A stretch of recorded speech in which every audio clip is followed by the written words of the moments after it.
Did he really do that? Did he really do that? Oh shit! Oh, that's awesome. That's so fucking awesome. Are we up? Are we live? He really did that. We're live right now.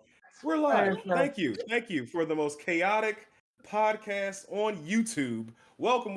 It's your boy Trey Proper to another wonderful episode of Gamma Blurs. We got a great show as always lined up for you. Yeah, we're a little bit late, but shit, we still gonna give it to you fresh and raw. Right here, that did not sound right when I said it.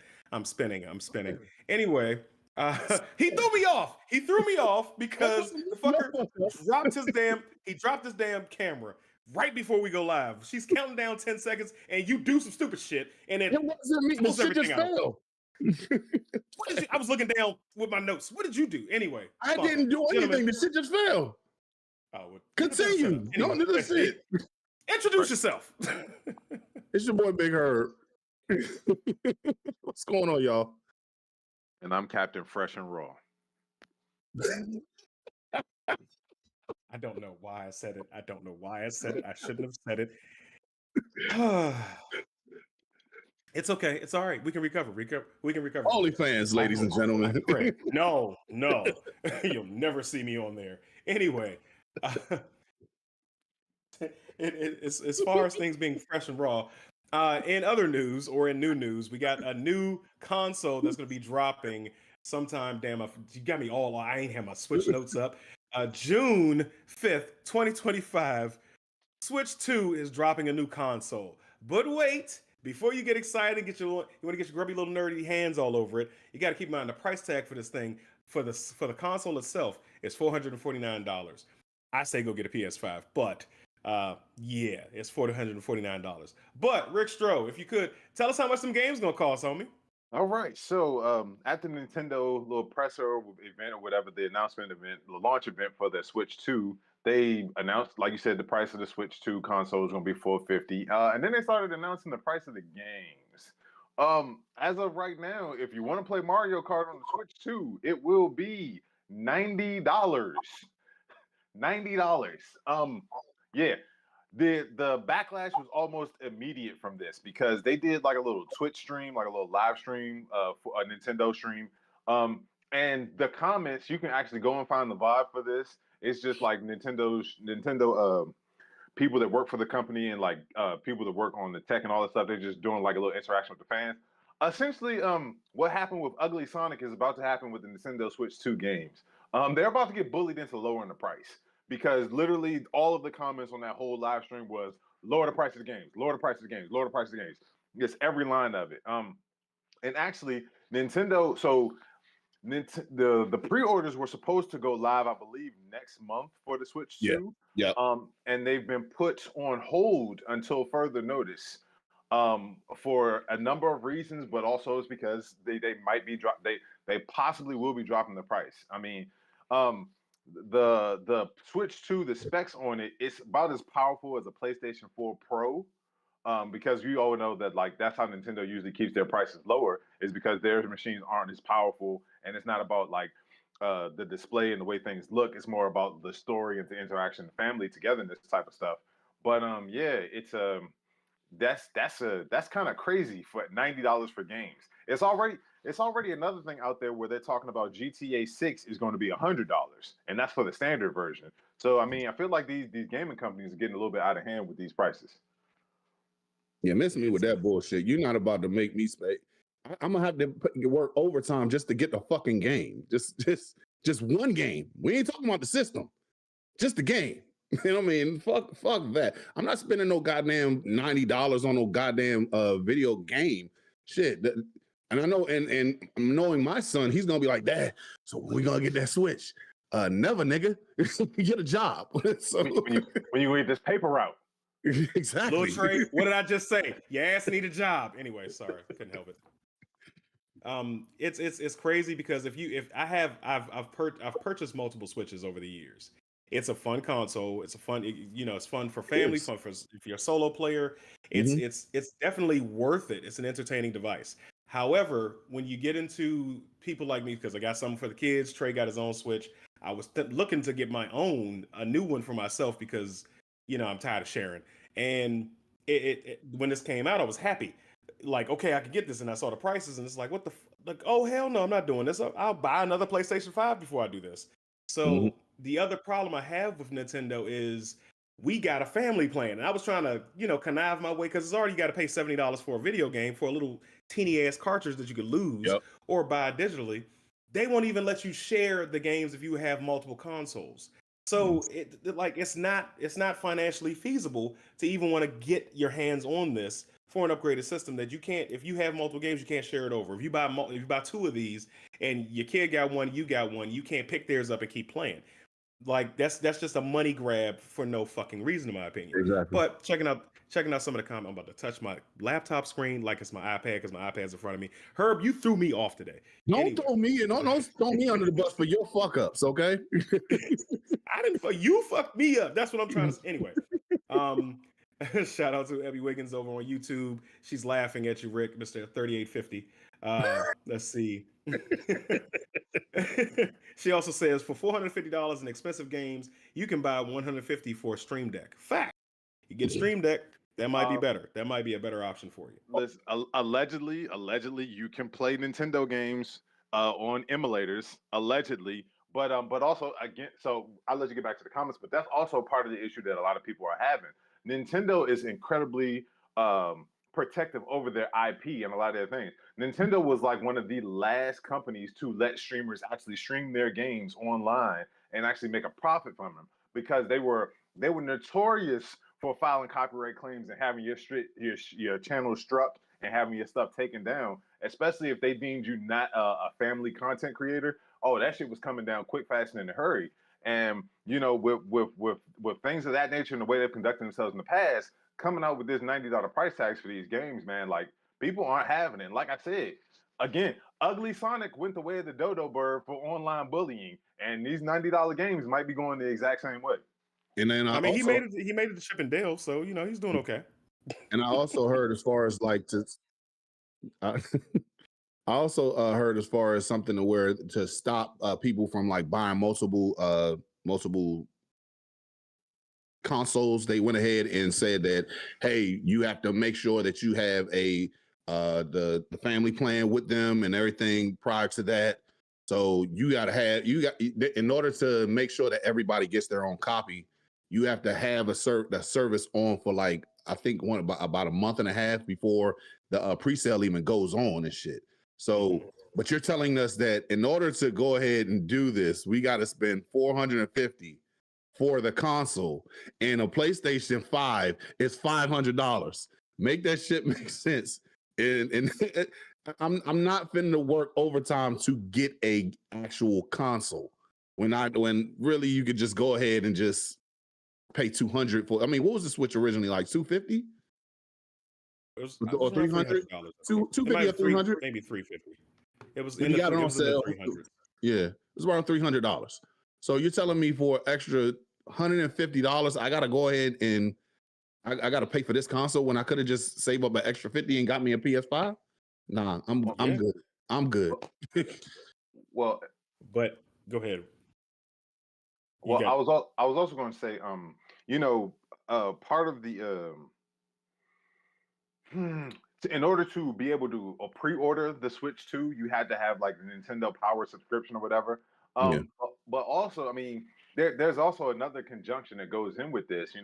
Part of the reason why the prices are high, why the prices on it have gone up, and why things are the way they are, is because of a certain thing that's been going on in our country, thanks to the guy that's in office, the vice president who signs stuff and likes to show off his name. Like, look at me, I wrote this in crayon. Which I believe we're going to transition into next. But also, like, right all over that. My bad. But I wanted to also let everybody know that the price of the Switch console itself is probably going to go up after a certain amount of time, because Nintendo stockpiled a bunch of them. They're already here in the country. They have a warehouse somewhere in this country that's full of Switch 2s. But also, once that inventory has been exhausted, because of all of these tariffs that have been put in place, we don't know what it could be at next. So what I recommend to a lot of people is go to your local pawn shop and buy a Switch 1. Get it there, enjoy it for the time being, because that's definitely what I'm about to do. I'm not even gonna worry about a Switch 2. Fuck that. I'm gonna be the cheap dude and go get it from a pawn shop. Call it a day. But it's just it's frustrating, it's nerve-wracking, and if excuse me, if you are a gamer, or if you're whether you're a console gamer or a PC gamer, things are going to get difficult for you, because as we were talking before the show, it just kind of finally came back to my mind what we were talking about on the balcony, that if you were trying to build your own console, you should have done it a year ago. That's what Rick Stroh was telling us, because everything, the components, the microchips, everything is going to be way more expensive than it was. So it's going to be a sucky time if you are a gamer in the United States, and especially up in the Midwest, because Canada's like, we cutting the power to you motherfuckers. You ain't even gonna have electricity up there. They turning everything off. Hey, I think the guy Ford said that it's going to cost the average American who lives in like Minnesota and Michigan $400,000 to have electricity. Like, what is going on in this country? Like, we know what's going on. It's not even a surprising thing. It's just it's so jarring that I pray that everything that has been going on between the supporters of that individual have realized the gross mistake that they've made, and how it's going to fuck us over for the next 50 years. This shit ain't gonna be fixed by the next election. This shit's not gonna be repaired during the next. There's gonna be another election. Well, he keeps talking about stuff like that, but I doubt he'll even have the opportunity, because they're not gonna let him do that. Go ahead. Can I chip in real quick? So first off, it's not about. So that's the thing. It's not even about letting him. Like they're setting it up so that they don't even have to worry about that. But did you guys see who this idiot said he would love to defeat for a third term? Did you see who he wants his ideal opponent to run against to be? Who? He said he would love to run against Barack Obama for a third term. Listen. Hulk Hogan would have loved for his last match to have gone out on his own terms against somebody who was supposed to be a superstar from another era, so that he could, brother his way out and go out on top as a superstar, he thinks. But listen, it wouldn't have been. I'm glad it wouldn't have been good if he would have said, you know what, I want my last match to be against Stone Cold Steve Austin, because the shit wouldn't have gone the way that you wanted it to have been. That's essentially the exact same thing. I don't think he understands how much he separates and how much Obama unified. Again, Obama was not the perfect president. I have a lot of issues with what he did during his presidency. I feel like there are things that he could have done differently. But also, that's what a leader is. That's what somebody who you want to put faith in to lead you and guide your country in the right direction. Not whatever the fuck we got going on under the tent downtown right now. So yeah, I thought that was relevant to what we're talking about, and it's I found that kind of be funny. Yeah. So it is hilarious. Do you have something you want to add, Herb? Nah, just okay. No, because I was going to say, like, as funny as that is, I would have trepidation about if it was a reality. If they did say, okay, now you can run for a third term, and then Obama came in. I feel like, because we've witnessed, some people may not notice, we've witnessed the backlash from him being president for 8 years. My personal opinion, not the opinions of the show, that they were infuriated by having to kowtow to a black man. And this is what got a lot of people to say, oh no, fuck that. I'm not voting for the Democrat bullshit. I'm going for the crazy white dude, and I'm staying on this side of the fence, because fuck that. I'm not paying attention or having to kowtow to, I'm not going to call him that because he's our first black president, but you know what I want to say that they were saying about him. Yeah. So I would be terrified if that was the case. I think that would be the best way for him to get a third, because what he's doing now is he's galvanizing even his own people and making it so that his own supporters are second guessing themselves. But if they got to see another black face for another 4 years, we saw with Kamala, they don't want that. They don't want that. It's not going to happen. But yeah, the economy is definitely fucking the gaming industry, and this man is definitely fucking the world right now. Just to go ahead and say this, because before we got into the Trump thing, and we talked about this before the show started, but I just wanted to make sure that we put it out there so we can inform them. Me personally, I asked Rick earlier, well, who the hell in 2025 is buying the actual hard copies? Because I bought a digital. And then Rick was basically saying, as far as what's the name, you want to make sure that you buy the hard copies, because when you buy the digital one, you don't own them outright. Correct? So yeah. That is a big thing that's lost on a lot of people. Please invest in physical media. Like, I know we don't have a lot of space. I know people, we're like, housing is getting smaller, it's getting more expensive, but also getting smaller at the same time, that's not how that's supposed to work. But if you love art, if you love gaming, if you love movies, if you love reading, all of that stuff, it's best to invest in it, because once you buy a digital copy of something, you own it, but you don't own it. If that licensing agreement goes away, guess what? Your media goes away, and it's lost to you forever. Well, at least until they come up with another agreement or whatever. Then you never know. You might have to rebuy the shit again. So please invest in physical media, because the shit can go away, just like our fucking economy is going away right now. Especially if you buy Nintendo stuff, you need to get the physical stuff, because but something that is completely digital. I don't think they have a hard copy version of it, but we got the trailer drop for Marvel Rivals 2, season 2. I'm sorry, season 2 dropped, and I gotta say this. Shout out to my buddy. Yeah,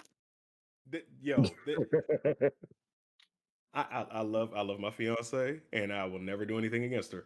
But damn, that joke made me cut my eye, because they like, who is designing the female characters on these games, because their cup be runneth over. Like, what the hell? This is Little crazy. Horny Man is basically doing it. That's pretty much. I mean, he got the comments. He said yes. So who do we got? The most notable ones we saw was Emma Frost, and the dude who's been doing the cosplay, Athena. He's screaming and shit. He did it where he slid into the room, and Emma Frost is on the screen, and Jean Grey smacks him with Mjolnir. I gotta find his name. I'll put it in our Discord, but it's hilarious. But we got Emma Frost, we got Jean Grey. Who else we got showing up for this?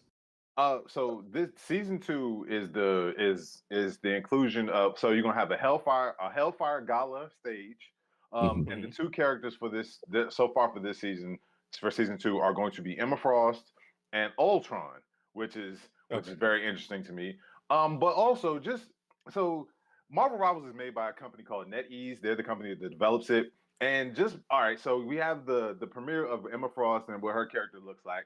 Then you have Cloak from Cloak and Dagger running around. You got you have the Invisible Woman, Sue Storm, running around. You got Psylocke running around. You got is Rogue in there too? No, not yet. She's been teased for Day on the Future. But I'm just talking about some characters who have this extra yammage. And then you have Squirrel Girl. If you've noticed, since Marvel Rivals have come out, Squirrel Girl cosplays have gone through the roof. They've increased by at least 150%. And I have just one question for the developers at NetEase. Why y'all so horny? Like, it's so evident, man. Like, Wanda Maximoff ain't never been that caked up in her goddamn life, like, ever. I'm like, Jesus Christ, what are we doing here? Like, her cakes are just as imaginary as her kids are, and then here comes NetEase, like, oh, let's go ahead and give them to you. And you got Squirrel Girl looking like a pear. It's like, hey, I ain't never seen a squirrel built like that before in my life. What type of acorns you been eating down on the farm? It's wild, man. Like, I know Marvel Rivals is Gooner Game of the Year, and probably the next 10 years, because Jesus Christ, like, I look at it and it's just like, man, this is wild. I'm glad I'm an adult and I can control my horny urges. But Jesus Christ, you millennials, boy, Gen Z is getting fucked over by this game, boy. Hold on, bro, I'm sorry. If you got a teenage son and you got crunchy socks around the house, make sure and check and see if you've been playing Marvel Rivals. Trey. I will kill him. I will kill him. Look, I got at least another 3-4 years before that shit happened to me. So, yeah. How old is he? He's 11. He's 11. No, he nigga, already nigga, stopped. Yet. I'm about to say, nigga, you got 6 months. You got 6 months, and then every time you try to walk into his room, this is my alone time. Leave me alone. Oh my god. Dad, don't open the door. Don't open the door. Don't open the door. I will, like, nigga, you better do your own fucking laundry. That's all I got to say. But I mean, it's like I imagine dudes are just playing that joint with a jar of Vaseline next to them. Like, what the hell? Like it's just fat material. That's all it is. And I can't talk because I read mangas and it's fan service all day, so I understand the appeal and the allure. But god damn, this is ridiculous. Listen, we're from the same generation of playing DOA. So I mean, come on, that's just been going on for years at this point. So I mean, yeah, the gravity effects. Yeah, I remember now. Nostalgia bomb. Herb, you had DOA volleyball, didn't you?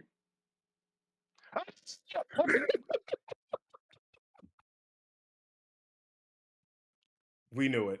We fucking knew it. We fucking knew it. Yeah. But yeah, so moving on. And I mean, at least we know the answer to answer to my next question from Herb. But so we saw the trailer. If you haven't seen it and you're not familiar, Tron is coming out with a new movie. Tron Ares. God damn it! Come on. I almost did it. I stopped myself. Tron. I want to say Tron Arise. For those of you who don't know, Solo Leveling just finished their second season, and it's still hot off the presses in my brain. So I've been killing not to say Tron Arise.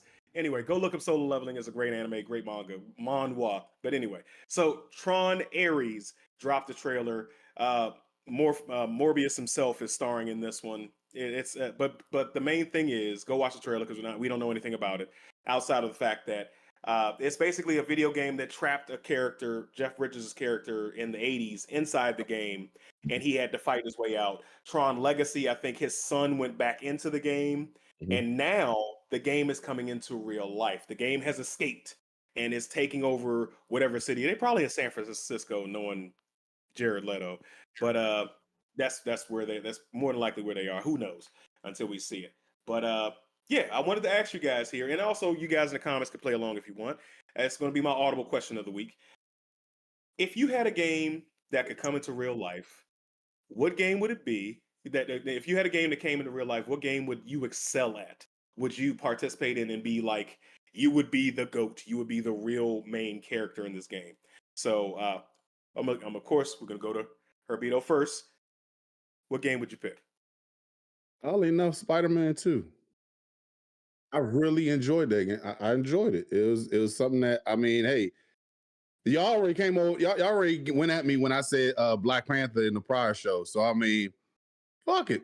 You have a fat wall crawler just going ahead and just whipping everything and just swinging all over the place doing side missions and shit. I mean, hey, why the fuck not? Herb, the moment you go to web swinging, your fucking pants show your entire ass. Nigga, I'm getting the symbiote and I'm killing you. It's that simple. It's that fucking simple. All right. We got to get Mace to draw him web slinging. We got to get that. We got to get him web slinging. Oh my god. Go ahead. Go off. Go ahead. I don't even know how to respond to that. Like, it's just the biggest web slinger ever. It's just fucking Tombstone stole a fucking spider suit and it's way too small. It's like ripped at the seams and shit. It's just right. It's like Spider-Man. Hey, Spaz, go ahead and make an artwork for that shit too. It's like, yo, Spider-Man, you okay? You on hard times? You want to come to my Pilates? Spider-Man needs some insulin on the way. You want to come to my Pilates class? No. To answer your question, what game would I want to come to life, and what game would I thrive in? Let me see. There are so many games that I've played. There's so many games that I'm a fan of that I've just, I mean, I don't know. Of course it's God of War. Of course. Have any of you people met me in real life? Do you know the type of anger that resides in this body? It is only rivaled by the ghost of Sparta. Listen, and I wouldn't want to like kill my wife and daughter and have to be covered in their ashes, but also I can see it happening in a fit of rage or something like that. So I don't know. But no, seriously, Yeah, I would love to have the God of War universe come alive, and I can just destroy a whole pantheon with just my anger. Like, listen, the nigga died 3 times. Do you know that you can escape hell if you're angry enough? I'm gonna put it to the test at some point. So yeah, I'm all about living in the God of War universe. I need that. I just have one question. What's up? Because we know that you're good with hands. Mm-hmm. Do you really think that Thor is gonna knock your ass out and then revitalize you to get? But beat the shit out of that fat drunk. Beat the shit out of that. I will beat the shit out of fat meth dealing Thor. I will fuck him up. Fat meth dealing. He's not getting nowhere out on me. That's the one thing it's one of the greatest scenes in the history of gaming. I love it. Even to this day, I love it. But also, I will beat his big red ass. There ain't no fucking way. Okay. What about you, Trey? Right, for those who know me, it's obvious, an obvious choice for me. It'd be Skyrim. I have the ability for my voice to tell people what to do, to disintegrate them. Like oh fuck yes, absolutely. And I get the dual wield swords. I'm fucking everybody up. It's just that simple. And I get to ride dragons. They're wyverns, but still. The only thing better would be like a One Piece game where I get to get my own devil fruit. But yeah, no, Skyrim all day. What's One Piece? But you know what the fuck One Piece is. You know what the fuck One Piece is. Don't fucking play me, mother. No. Rest of the show. Fuck you. All right. You know what the fuck. We had a whole viral moment about One Piece. Don't start that shit with me. Anyway, speaking of seeing Fat Herb's web sling through the sky, we did have an announcement that we got the next Spider-Man movie. We know what the name of the movie is going to be. It's going to be Spider-Man: Brand New Day. And see, I'm blaming Herb again because I had the writer of the story and everything up and ready. Shit, it's not my fault that you fucked up. Absolutely, your fault. It's your fucking not fault. My fault. Herb is playing the role of Gene Snitsky this week.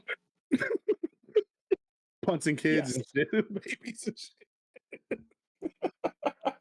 But Spider-Man: Brand New Day it's a name from like they usually have names of the movies will follow the comics, and they'll be related in some cases to a lot of the stories. But Spider-Man: Brand New Day was released, I think, in the tens of 2000s, and damn it, it's Brand New Day. It's Brand New Day. Nah, that's the announcement. I can't do it. I should have done it before now. But basically, it's where after Spider-Man gave up his love for Mary Jane and their marriage to save Aunt May, and it's going to be it's kind of to who? Mephisto. No, I just wanted to see who can't go react. I'm trying to take shots. Yeah, basically. But it's basically he gave up his love for Mary Jane, and it's just opposed to what happened in MCU because he got everybody's memories wiped and pretty much gave up his love for that MJ and his friend Genki and his existence essentially, and is going off to be, the regular broke Peter Parker like he is in the comics. And that was kind of one of the editorial reasons why they made him give up his life, because they figured Spider-Man is better as an everyman character who is always has the Parker luck. He can't find love, even though Spider-Man gets laid more than anybody in comics, as far as I'm concerned. And what about Cyclops? Yeah. Does he rival Cyclops? He got Cyclops beat. He got Cyclops. Cyclops got like it's 3 women that he's been screwing. 4 women. That's it. Peter got a harem. Peter be getting it. You can't tell. It's all right. Crass moment. You can't tell me if you could put a broad on a ceiling and do things that they're gonna be lining up. They be lining up at Peter Parker's apartment, okay? And you wonder why I want to be Spider-Man. Herb, you ain't fucking nobody on nobody's ceiling. You know damn well you ain't putting nothing on the ceiling. I was about to make a joke about Spider-Man being able to make his own sex swing with his web shooters, but then here comes Herb to fuck it up. Like the tensile strength on them goddamn webs ain't strong enough. God damn it! Checking out the comments over YouTube because I totally forgot to be checking out the comments.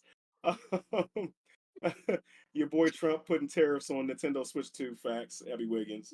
Let's see. Frankie G. Not her cakes as imaginary as her kids. Yeah, that was kind of fucked up. That was kind of fucked up. Lil Trey says, funnily enough, I haven't touched Marvel Rivals. Yeah, I mean, I don't believe you, son, but okay. Frankie G says, meth dealing Thor, I'm dead. And driver San Francisco, you jumped into the other driver's head and take control of what they do. Really? That was a game? Okay. Yeah, Lil Trey would know about a driving game, of course. He's the gearhead of the family. But anyway, so with that, what do you think is gonna? You think this is gonna follow closely to the story of Spider-Man: Brand New Day, where he's basically starting off?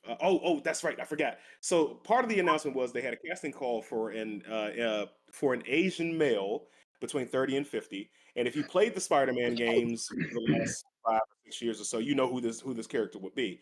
But it's none other than Mr. Negative, who plays a very heavy role in the beginning of Brand New Day. So do you think they're going to stay closer to the comics, or do you think they're going to, they're going to go off in their own MCU way about things? I wouldn't be surprised if they go in their own MCU ways, because they have shown, like, over the history of the MCU, they take bits and pieces of the actual comic and make it their own.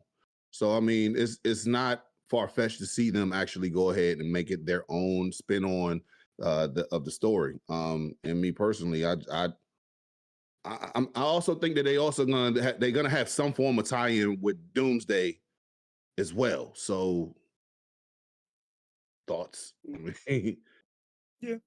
What you got, Rick? Because of the casting announcement, like it's definitely going to be a Martin Lee. It's definitely going to be Mr. Negative. I think it's going to take a little bit closer to the comics, but also like I feel like it's going to have different implications. You know what I mean? Like Martin Lee will probably have some influence in Peter's life earlier on, but now that May's dead and like the spell's already been cast and everybody's forgotten who he is, it's just going to be another person who doesn't really know. But like Peter could end up working at Feast, just as trying to like pay homage to like his love for May and do pay respects to her. But I mean, listen, ever since the Spider-Man games made me go and learn more about Martin Lee, about Mr. Negative and who he is, and seeing him depicted on the big screen, like I just can't wait for it. Like he's such a dope ass character, and like his powers are crazy, but it's like the duality of it. You know what I mean? Because Martin Lee is like this positive, upstanding do-gooder. Like he's a philanthropist. He just helps people. And then you have Mr. Negative, who is all about corruption and about power hungry and will end you at the drop of a fucking hat. I'm just excited to see what type of weapon they give him. Like, are they going to give him the Hidachi that he's used, or is he going to have swords? I love Martin Lee as a character, and I can't wait to see him depicted in the MCU. And this is also a character who can give a lot of different characters hell. So yeah, I'm excited for that, man. So I believe that they are going to be closer to, because I believe they're going to be closer to the PlayStation games. And who is Martin Lee's main antagonist in the games? Miles. So we have not seen the crossover between the Spider-Verse movies and the MCU movies. I think this would be the perfect medium to do so. We could do where Peter is working at Feast, but also there's a kid there who's been swinging around the city at night, who got bit by another spider, who happens to be Afro-Latino, and yeah, he's working there too, and they become friends. Like Peter's going off to college. Miles could be a freshman in high school, and he's showing him the ropes. And that's how Miles's dad gets killed by Martin Lee. I think that's the direction they should go.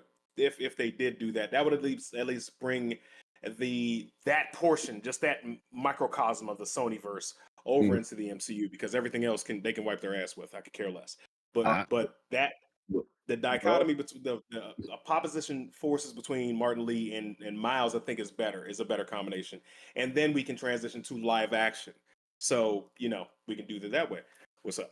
But to add on to what you're saying, as far as if they do bring Miles in, who I wouldn't mind seeing as Miles Brown from Blackish. The kid. Which one was that? That's the youngest. The little kid, the youngest son? Yeah. Okay, I haven't watched Blackish in years. I have no idea what he even looks like now. But listen, I don't care. I mean, that I would love to see. I mean, there are a number of people I would love to see play Miles Morales in live action. As long as it's not Shameik Moore's weird ass, I'm cool. Like I only want to hear his voice and I barely want to hear that in the Across the Spider-Verse movies. But I don't want to see his weird ass nowhere on camera freaking people out, like him just randomly flirting with Zendaya in between scenes, and then Tom Holland got to whoop his ass or some shit. Like, just keep him away from live action because he's too fucking weird. or at the TikTok Miles. Imagine him coming in because he gonna say nigga like 15 times on set and on camera. You know like, what? Him being on 24-hour stream with Drewski and them, it was like, yo, these motherfuckers pissing me the fuck off. He breaks character all the time. Sorry, Trey. I just had to make an addendum to what I just said. I don't want Shameik Moore in live action. Also, I don't want that nigga in live action playing Miles Morales. Those are the two that I do not want anywhere near my MCU. Like, keep them niggas away. Yes. So speaking of Miles Morales, we did have an announcement that beyond the Spider-Verse, it's not canceled, it's not final, it's not dead, it's still coming. It's just coming in 2027, I think. So like, Jesus, how much longer? I mean, at least we'll be in the swing of things as far as the MCU, so we won't be totally starved for movie content when it comes to comics. At least then we'll know. But who knows? With that, they may have shown Miles going into the MCU and a live action transition over thing. We did see Donald Glover as the Prowler, which they could carry over. He still could be the Prowler, even though some people don't like him for whatever reason. But yeah, he can still definitely do it. Also, I heard something about they canceled out Blade 2. No. All right, so this is the thing. So when the president, the guy who is now the president of Disney, who was over top of Marvel, who's over top of everything, when he stepped down the first time, they brought in another guy, and basically what he did was he supercharged everything. That's why the quality in Phase 4 went so downhill. Phase 4 and Phase 5 went so downhill because it was just, he went with the process of quality and not quantity. Quantity and not quality, right? And now that it's not Dick Ebersol. I forgot. God damn it, I can't think of his name. Iger. Yes. Thank you. Wow, look at her with the pool. Bob Iger coming back. Bob Iger has slowed things down, right? And so essentially, what is happening is Blade is not canceled. It's just been pushed to the back burner until they can get everything straight. You know what I mean? Like, I know everybody has jokes about, we're never going to see this, and Wesley Snipes, they're the only one to be. Excuse me. There's only going to be one Blade thing. Has had everybody all choked up. But the movie has not been canceled. It's just kind of been pushed to the side for right now, so that they can get everything correct. Well, until you hear Mahershala Ali say, "I ain't fucking with Marvel, fuck them," because that's usually what happens when a movie has been canned. It's not been canceled. They're just trying to get everything correct. Okay. I mean, do we really need?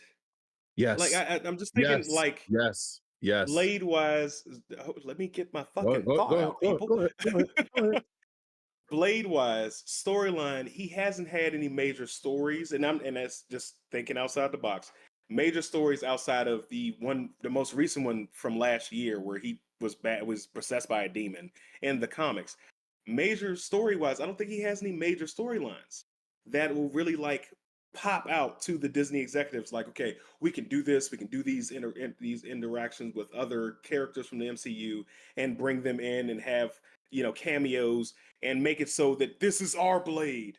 But because right now you have to outdo the past Blade movies. So I just can't think of any, and I'm not saying they don't exist. I just can't think of any off the top of my head where a Blade will shine above everybody else in the MCU. So it's funny. No, go ahead. It's funny that you bring up that Nightfall storyline, Trey. The scuttlebutt from what I've heard is Blade may be making a post-Secret Wars Doomsday type appearance. And from all the speculation that we've heard, that is going to be a bit of a reset or a restarting of the MCU, right? Like, not a full reboot, but just like kind of a resetting, right? Now, Nightfall would be the perfect storyline to kind of restart everything, you know what I mean? Because it's the inclusion of a lot of different people and everything, you know what I mean? And then you can kind of put him in there and lead. That could be your really big next Avengers movie to follow Secret Wars. So, I mean, it's a little bit further off than what everybody wanted, but I mean, I kind of get excited thinking about that, you know? Okay. What's up? Not to mention, I'm just saying I want to see it because I want to see black people be kick ass in this universe. I mean, we don't have a lot, so I mean, yeah. We got Yahya Abdul-Mateen with Wonder Man coming up. That's one. We got Siri with we got Siri with Black Panther and Wakanda. So I mean, I want to see Shiri. Shiri. You said Siri. Shiri. It says Shiri. And your phone is over there having a heart attack right now. It's like, what? What'd you say? My nigga, please stop calling my name. The fuck you want, Herb? No, what the fuck you want, Herbert? Knowing your ass, you probably got that shit calling you Herbito. Anyway, but yeah, I'm not saying it's not possible. I'm not saying I don't want it. I'm not saying I don't want black people to be successful. Yes, I want black people to be successful. But I'm just thinking storyline wise, what would be the selling point? You're Mr. Canonical. Wait, I get it. It's not. That's not even me being. I'm saying you want like we said, like Rick said earlier, you want better quality movies and stuff. So I understand what you're saying. Yeah. Okay. So last time we were here on, I'm sorry, what? Said I want them to make Luffy black. Exactly. Anyway, he's already Brazilian. Leave it alone. Luffy, shut up! God damn it! I hate you so much. I hate you. I love you because you're family, but I fucking hate you. I'm gonna duct tape this nigga to a chair and make him watch the entire fucking season 1. So last week I missed it because I was out sick, but I was able to catch up. I did see the leg break around the world, and I was definitely like, oh fuck.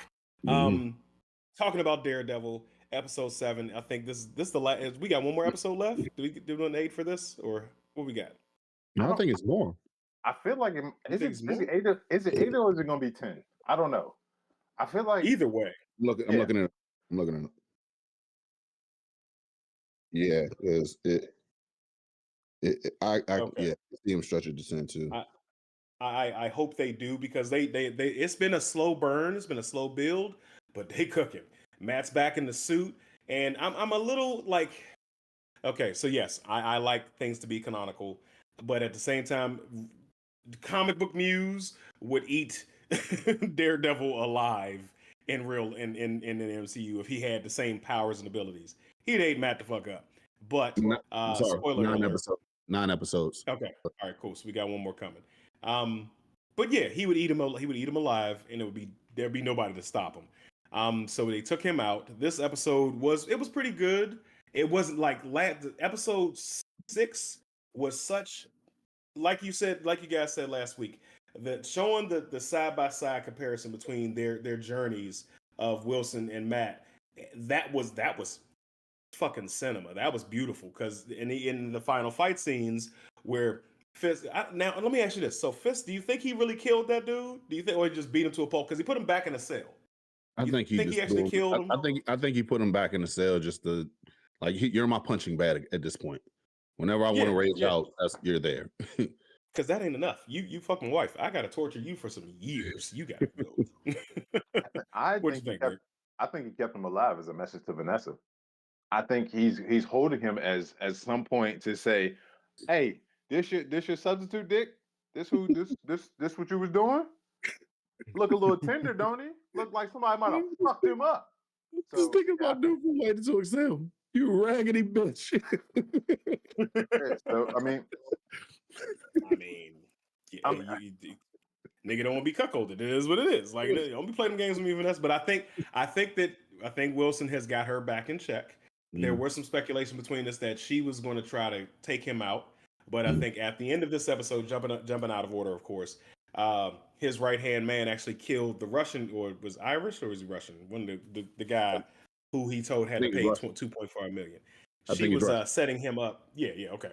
She was setting him up via text. Was like, yeah, he's alone. He's at this bar. He's at this restaurant. Go take him out. And yeah, Wilson was, of course, ahead of the game. His man took the guy out. So I think that she understands her role. She does love her husband, and she's letting that shit go. So I don't think that I think he's just torturing him because he's of who he is as a person. He's just like, nah, me and her are good, but I gotta finish fucking you up. So you got a long life ahead of you of me beating on your ass every day and giving you a chance to break out. And I think maybe Matt will try to save this guy later on when he gets into his inner sanctum and tries to free him, and Fisk kills him ultimately. But what you guys think about that? So I looked at it from the episode prior where we got to see like, hey, they were in the beginning stages of like, hey, we finally letting them go off and be each of who they are. Fisk beating the shit out of dude. What's the name? Daredevil going ahead, and Murdoch, Cam, if you're watching. So being able to see Matt Murdoch go ahead and transition back to Daredevil, and we finally got to see them like in full action, like for real. We've seen the whole entire just going through the therapy session, just whooping ass, going back and forth and everything, and then we finally seen like the big boss type shit where he's like, I know I'm 3 steps ahead of you, so you coming in here trying to knock me off. My man, my shooter's right over here, and you don't even see him because I rewind that fucking scene like at least 3 times to see if I could see homeboy in the. I couldn't see him. All you just saw was what they say. Once you see the flash, it's over with. So I mean, it was just. So I was like, wow. Can we speak about the implications of that and how creepy that is? Like just a nigga in the shadows watching you eat. Like the next time like I'm over one of y'all houses and you having dinner, I'm just gonna stand up against the wall and just watch. No, the fuck you're not. Look here. That shit is so weird. But no, I mean, it's. I'm not calling him Wilson for the rest of the show no more because he's not Wilson no more. He's full on Kingpin again. And I'm happy to see it. But I want to go back to. I kind of want to focus on Muse a little bit for my takeaways from this episode. It is. I'm glad that they took away from him being. They didn't make him an Inhuman because the Inhumans are trash. So but also like I mean shout out to Rob. He is fucked up mentally. Like there is some really really bad things going on there. That was kind of like a real like the tenseness of that scene was something that pulled me into the show. You know what I mean? Especially when he tied her arm off and started cutting into her. I was like, oh my god, this is crazy. But it's next to Spider-Man, Matt has the worst luck, or Daredevil has the worst luck when it comes to like a personal life with that duality of being like a superhero and a regular person. And I feel like this show does a really good job of showing that because it's like you have this power, you have this ability to do things to help people, to save people, but then also it's showing you that you're never going to be able to have a peaceful life, or things are never going to be able to coalesce in the right way. And that's the hero sacrifice. And I really love how they highlight that. I'm interested to see what happens with the cops and the thick blue line, as Wilson called it. Yeah. It's like, hey, bro, what? Pause, great day. So it's yeah, man. I love this show. I really, really do love this show. Daredevil just continues to be great television, whether it's on Netflix or Disney Plus. It's just fucking fantastic. We're not gonna talk about the Defenders because I tried to rewatch that and I can't do it. But yeah, like I'm excited. But then also, like because the amount of research I do and stuff and all that, Muse is going to play a big role in season 2. So is Muse dead, even though he took a hot 6 to the chest? Well, keep in mind who we're dealing with here. This is Daredevil. This is the Daredevil show. And one of his most consummate enemies has not made a reappearance yet. And I'm talking about the Hand. And what does the Hand do? They resurrect motherfuckers. They bring people back. And as far as his love life, he ain't gonna have a satisfying love life until Elektra come back and he starts smashing her sock carrying ass again. So yeah, it never works out for anybody but Elektra. She could defend herself, she could take care of herself, and that's pretty much it. But yeah, if he's coming back for season 2, what'd you say? I said she can defend herself until Bullseye shows up with a sock. Shit. Oh, God damn it. Yeah, because Bullseye ain't dead either. He ain't dead either. And we have adamantium in the MCU now, so he about to get that spinal treatment. Oh, so I'm sorry, real quick. There is a clip for next episode, and I don't want to tease it, But Bullseye's coming back, and the way that he escapes, if what I think is gonna like from what I've seen, is it the fingernail thing? No. Okay. It's with one of these. Yeah. Oh, okay. Yeah. All right. Yeah. I was like, so, oh, but between like, I need a comic, or I need a crossover between Bullseye from the MCU and Jeremy Renner when he comes back, where they showed some of their best archery moments. Because in the comics, I think it was in Ultimate Comics, that Hawkeye was strapped to a chair and he was basically peeling off his fingernails, like the entire fingernail, and flicking it accurately and taking out the guards to escape, like holding people hostage with his fingernail. Like he was like, "I've got 8 left, bitch. You gonna let me out this chair?" I need those to happen in the MCU. That, I know it's a bit much. I know Disney probably ain't gonna go that far. Even though they've gone pretty far in the Daredevil series and Deadpool, but I need that to happen. That's what I need. I mean, we got Ms. Marvel, so I'm not. It's not far fetched. Yeah. I mean, we'll see. We'll see. Checking out the comments over on YouTube. Genocide Circus. Damn, you've been quiet all show. Quality is all I ever asked for, and I did get your package. I got to deliver it to him. Let's see. Frankie G. I thought it was 9. You're not just gonna walk over that. Like, what did you get, Trey? I got something in the mail. Don't worry about it. What you get, Trey? You'll find out.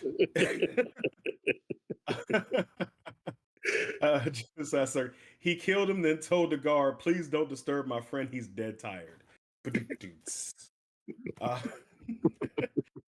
Frankie G. Vanessa does not like the violence, though. Does like the violence, though.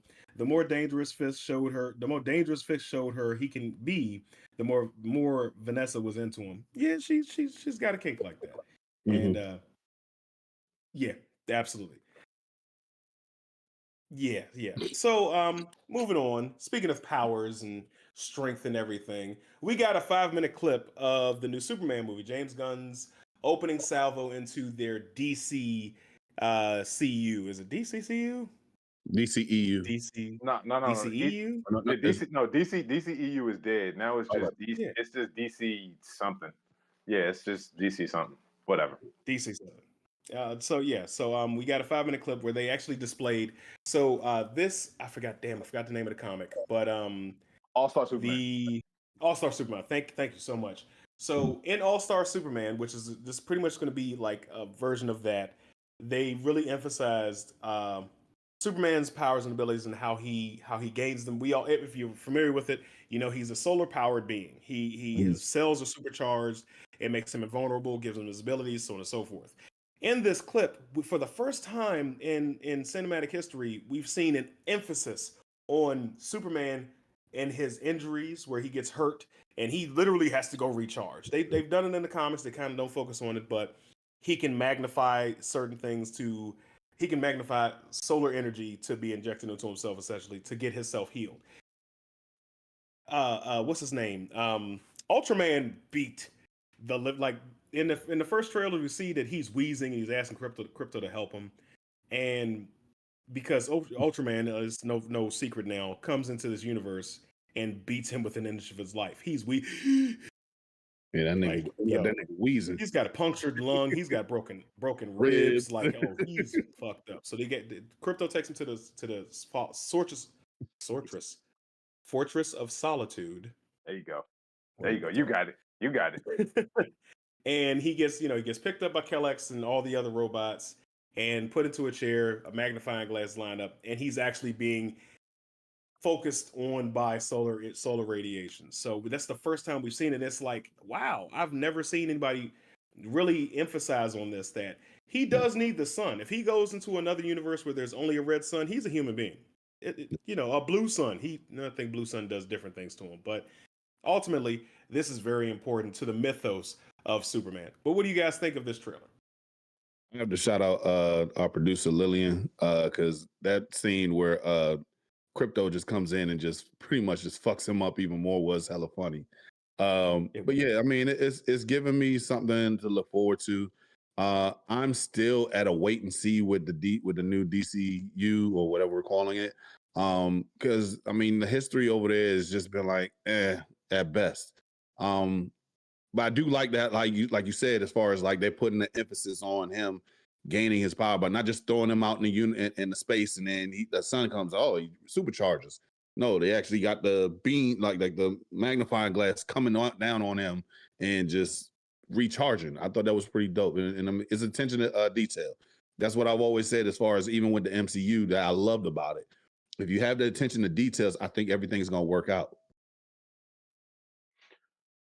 So the smaller, like you were just saying, Herb, the details of the 5 minute clip are what make it stand out to me. And immediately what I get is the reverence that and the love and respect that James Gunn has for the comic books, because this is the most comic booky Superman has honestly, in my opinion, has ever felt. Because Zack Snyder's Superman was too busy being emo and depressed about everything. The Brandon Routh Brandon Routh was too busy trying to do an imitation of Christopher Reeves, and Christopher Reeves, sorry, it's gonna be blasphemous. You can come at me however you want to. I really don't like those Superman movies. I really don't think that there was like a really good depiction of the character. I think it was a good depiction of what George Reeves was playing in the 50s, except for they had the ability to make him fly now instead of him just like running, you know what I mean, or just falling with style like in the 50s. But this one feels like an actual depiction of Superman from the comics to me.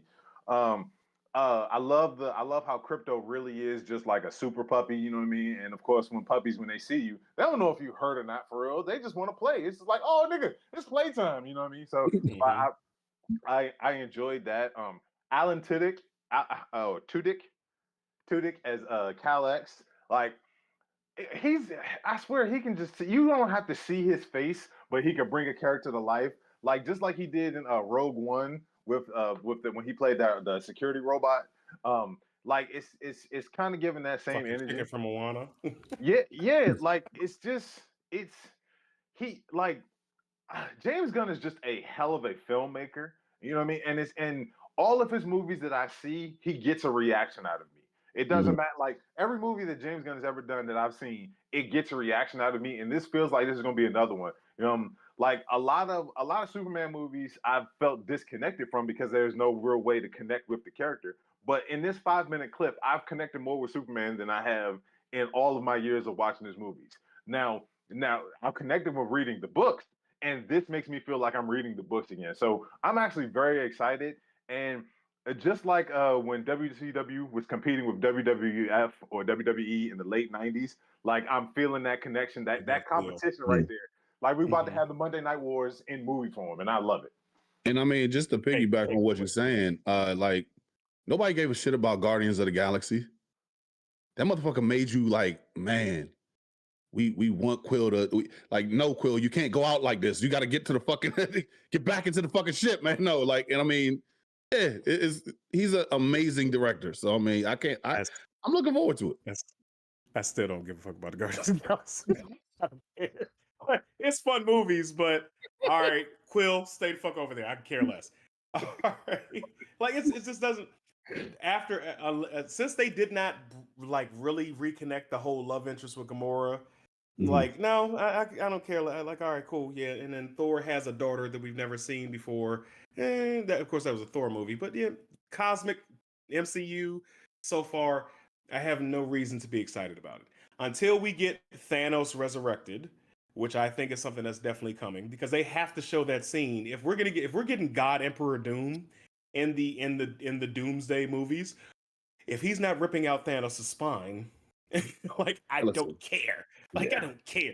And also, now that we know Galactus is coming, if we don't have super powerful Thanos going toe to toe with Galactus, I don't care. Like the cosmology of the of the Marvel comics, there's only important people are Galactus, Thanos, and Infinity. Like that's it. Fuck Marvel. Fuck who's it? Quasar with the bands. Fuck all. Nobody cares about them.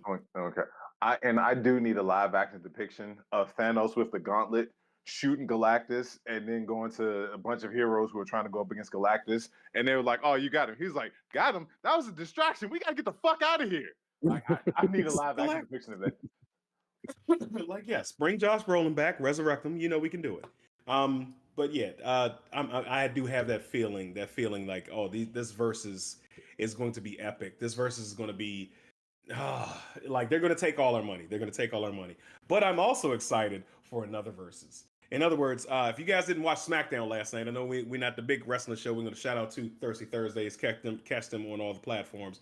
There where you can go to get in-depth analysis about what's going on with wrestling in the world today. But last night on SmackDown, we had a promo off in ring. Wade Barrett standing there between Tiffany Stratton, and Charlotte Flair. Now, of course, if you've been watching wrestling for a little bit, you know Charlotte has been getting booed out of the building. People really are not happy that she won the Royal Rumble. We really don't want to see her going back to the well again because it feels like we're just back in Vince times because it's another fucking blonde in control. So, but either way, it went down where they had their promo and the crowd was so caustic against Charlotte they wouldn't let her get a word in. But Tiffy started dropping bombs. The bombs were so bad, so good that they actually have to edit it out for previous recounting. Tiffany Stratton called out Charlotte's on her failed marriages. And also she was on, I forgot whose interview she was on, crying on TV. Sherry Shepherd. Of course, I wouldn't know because I ain't watched that shit. But yeah, she was on Sherry Shepherd crying about her failed marriages. I'm sorry that happened. I'm not trying to be callous in that respect. But she brought this up so that we all have our attention on it. And mic drop, get the fuck out the ring, rolled out. But Charlotte, before she got her last shot in, why is Kaiser in my DMs? For those who don't know, Kaiser and Tiffany Stratton are dating. So they went off script. They were dropping bombs, and I think we're going to get a lot of receipts in this WrestleMania match. What do you guys think about that segment? I mean, originally I was just like, I'm not gonna say I was part of the group that didn't want Charlotte to come in. I was like, if we're gonna bring Charlotte back, I wouldn't mind seeing it. I just need to see like something come together. I need that spark. And I felt like up until last night, I wasn't getting that spark. It was just like, hey, she's just rolling up, just throwing shots at her, everything. And it's like Tiffany almost couldn't even get a word in because she would always cut her off and everything. And even still last night, like when Tiffany was talking, she kept cutting her off. And then that's why I was like, you know what? I think she was like, you know what? Fuck this shit. I'm gonna put the gloves off. I mean, and that was like when she said, yeah, what are you, over 3? I was like, oh shit. I think she just said she put the Kaiser thing in there just to go ahead and say like get her lick back or whatever. But nah, we saw she that. Win that. She got ethered. She definitely got ethered. That was it.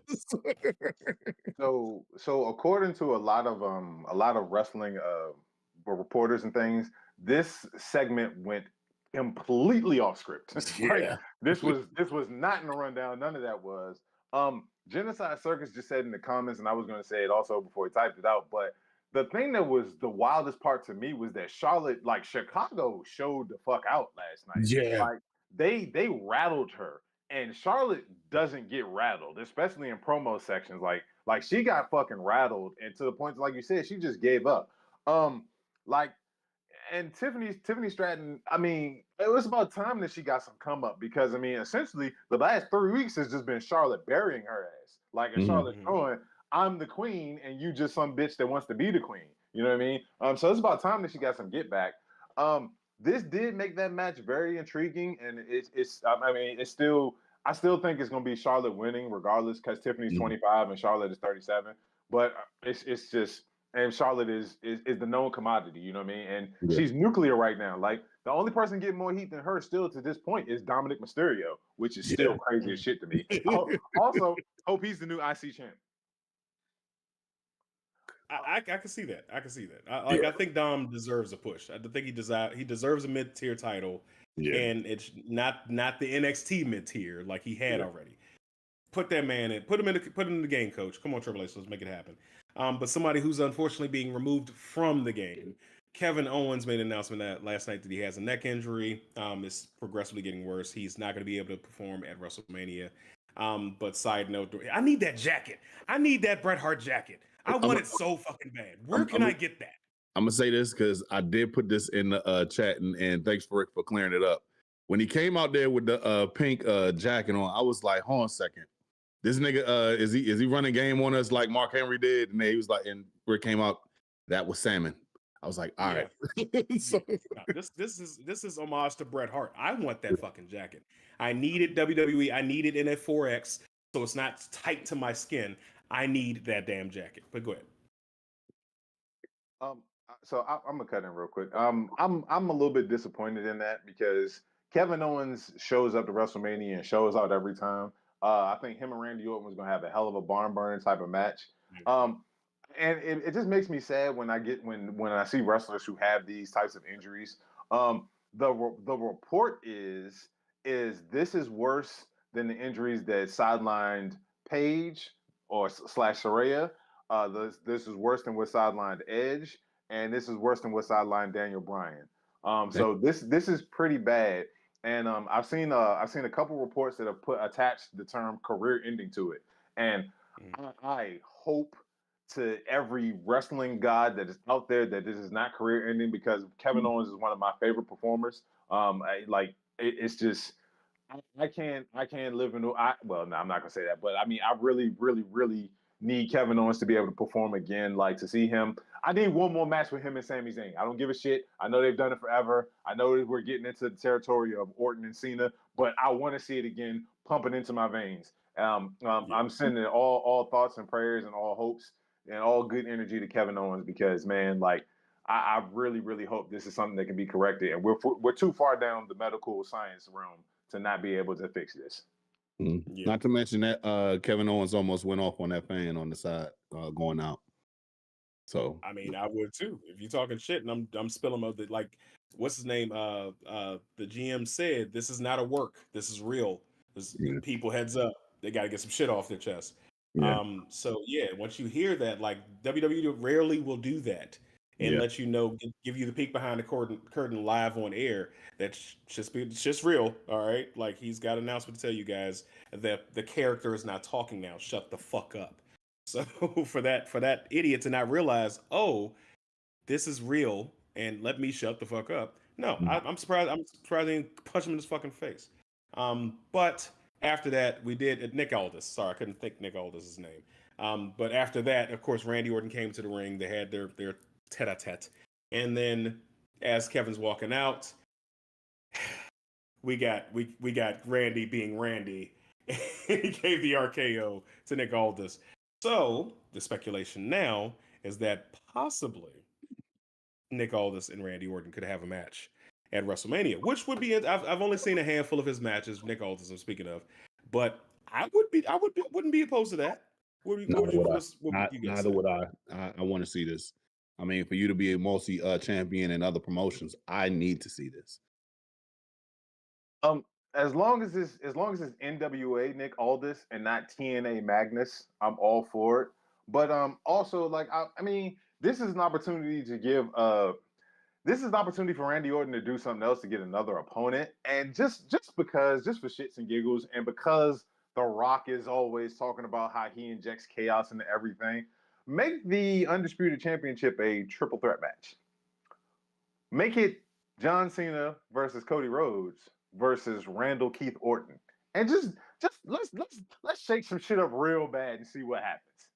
What like did Triple H get a hard on for triple threats this year? Like, no, we don't need any more triple threats. It's WrestleMania 2000 all over again.